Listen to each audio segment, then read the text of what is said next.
आपने आखिरी बार कब सच में सोचा था? सोचना मतलब वो जहाँ आपका दिमाग खुद से संघर्ष करता है, जहाँ किसी मुश्किल सवाल का जवाब ढूंढने में आपके माथे पर परेशानी आती है। सवाल शायद थोड़ा अजीब लगे, लेकिन इस वक्त जब आप ये वीडियो देख रहे हैं तो एक बात मैं आपको बता दूं, एआई आपके दिमाग को धीरे धीरे खोखला किए जा रही है। हमने सोचा था कि एआई का इस्तेमाल हमें और स्मार्ट बनाएगा, जैसे एक सुपर हीरो का नया टूल, लेकिन असल में हो इसका उल्टा रहा है। लोग और स्टूपिड बनते जा रहे हैं। आपको यकीन नहीं होगा कि ये कितना बड़ा खतरा है। इसका सबूत इस बात में छुपा है कि आपको आखिरी बार कितने फोन नंबर याद थे। एक वक्त था जब आपको 7 से 8 फोन नंबर जुबान याद होते, लेकिन आज मुश्किल से 1 या 2 नंबर आपको याद होंगे। ऐसा क्यों? क्योंकि अब फोन ने हमारी याद रखने की जिम्मेदारी ले ली। इसी तरह 10 साल पहले हमें अपने शहर के रास्ते और लैंडमार्क्स याद होते थे, लेकिन आज हम सीधे गूगल मैप्स खोलते हैं। एक जीपीएस ग्लोबल पोजिशनिंग सिस्टम के आवाज पर डिपेंड करते हैं। ये छोटी सी बदलाव दिखाती है कि हमारा दिमाग अब इंफॉर्मेशन याद नहीं रखता, बल्कि ये याद रखता है कि इंफॉर्मेशन कहाँ मिलेगी। दिमाग एक कॉग्निटिव मिस्र यानी दिमागी कंजूस की तरह है। जब उसे पता चलता है कि ये जानकारी इंटरनेट पर हमेशा अवेलेबल है, तो वो अपनी एनर्जी बचाने के लिए उसे स्टोर नहीं करता। इस फिनोमेना को गूगल इफेक्ट कहते हैं। लेकिन इसका सबसे बड़ा नुकसान हमारे हाइपोकैम्पस को हो रहा है, दिमाग का वो हिस्सा जो आप खो रहे हैं, ज्यादा ज्ञान का हिस्सा। रास्ता ढूंढना हमारे दिमाग के सबसे मुश्किल और जरूरी कामों में से एक है, इसलिए हमारा दिमाग हाइपोकैम्पस का इस्तेमाल करता है। ये वो हिस्सा है जो सिर्फ रास्ता याद रखने के लिए नहीं, बल्कि एपिसोडिक मेमोरी, अपनी जिंदगी का अनुभव याद रखना, फ्यूचर इमेजिनेशन, भविष्य के बारे में सोचना और नए कॉन्सेप्ट्स को जोड़ने के लिए बहुत जरूरी है। एक सच्ची कहानी सुनिए। साल 2000 में लंदन के टैक्सी ड्राइवर, जिन्हें उस वक्त 25,000 से ज्यादा गलियां रास्ते याद रखने पड़ते थे, दिमाग पर रिसर्च हुई। पता चला कि हाइपोकैम्पस आम इंसान के मुकाबले काफी बड़ा था। लेकिन आज जो लोग जीपीएस पर बहुत ज्यादा डिपेंड करते हैं, उनके नेविगेशन स्किल्स कमजोर हो जाती है और इसका सीधा असर उनके हाइपोकैम्पस पर पड़ता है। जब आप अपनी जगह और दिशा समझने की क्षमता को ट्रेन नहीं करते, तो आपकी सोचने की बाकी एबिलिटीज कमजोर होने लगती है। अगर सिर्फ गूगल मैप से इतना बड़ा असर हो सकता है, तो वो एआई चैटबॉट क्या करेगा जो आपकी पूरी एसे,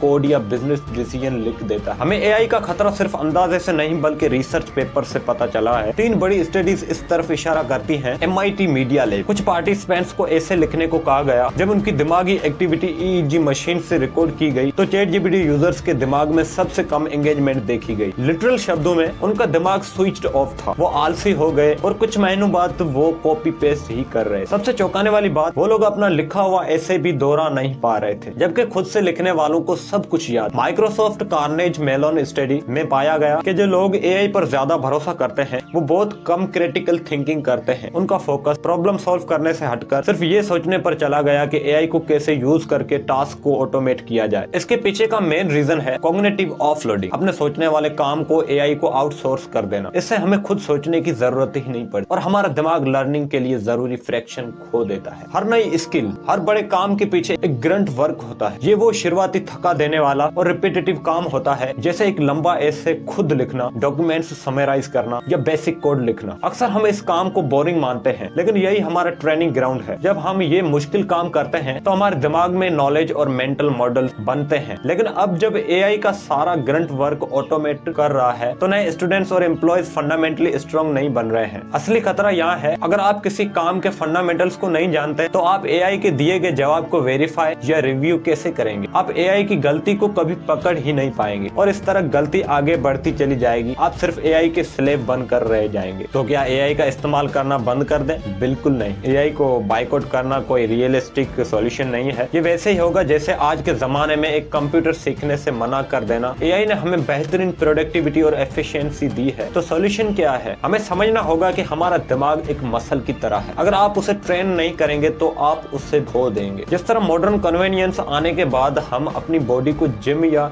स्पोर्ट्स से ट्रेन करते हैं, उसी तरह एआई की कन्वीनियंस आने के बाद भी हमें अपना दिमाग को चैलेंजेस से ट्रेन करना होगा। हमें मेंटल फिटनेस की तरफ बढ़ना होगा। सोचने की आदत, हमेशा एआई से सीधा जवाब लेने के बजाय पहले खुद से थोड़ा स्ट्रगल करें। फंडामेंटल स्किल पर जोर, ऐसे खुद लिखें, ईमेल खुद ड्राफ्ट करें, बेसिक मैथ्स खुद करें और कोर स्किल्स को एआई के नाम पर छोड़ना बंद करें। मेंटल एक्सरसाइज, अपने दिमाग को मजेदार पजल्स, लॉजिकल रीजनिंग और क्रिटिकल थिंकिंग वाले एक्टिविटीज दें। हमें एआई की एफिशिएंसी और अपने दिमाग की शार्पनेस में से एक को चुनना जरूरी नहीं है, हम दोनों को अपने साथ रख सकते हैं। एआई का इस्तेमाल एक बेहतरीन टूल की तरह होना चाहिए जो आपका काम आसान करे, न कि क्रिच की तरह जिस पर आप पूरी तरह डिपेंड हो जाएं। अपनी जिंदगी में कुछ दिन बिना गूगल मैप्स के रास्ता ढूंढिए। अपने सवालों का जवाब पहली बार में खुद से सोचिए कीजिए, क्योंकि अंत में हमारी ताकत हमारे सोचने की क्षमता में छुपी है। इसे AI के हवाले मत कीजिए। आई होप ये वीडियो आपको अच्छी लगी। अगर वीडियो अच्छी लगी तो वीडियो को लाइक लाजमी से कर देना और चैनल को लाजमी सब्सक्राइब करना, ताकि मेरे को जुनून मिले मैं आगे वीडियोस बनाता रहूं।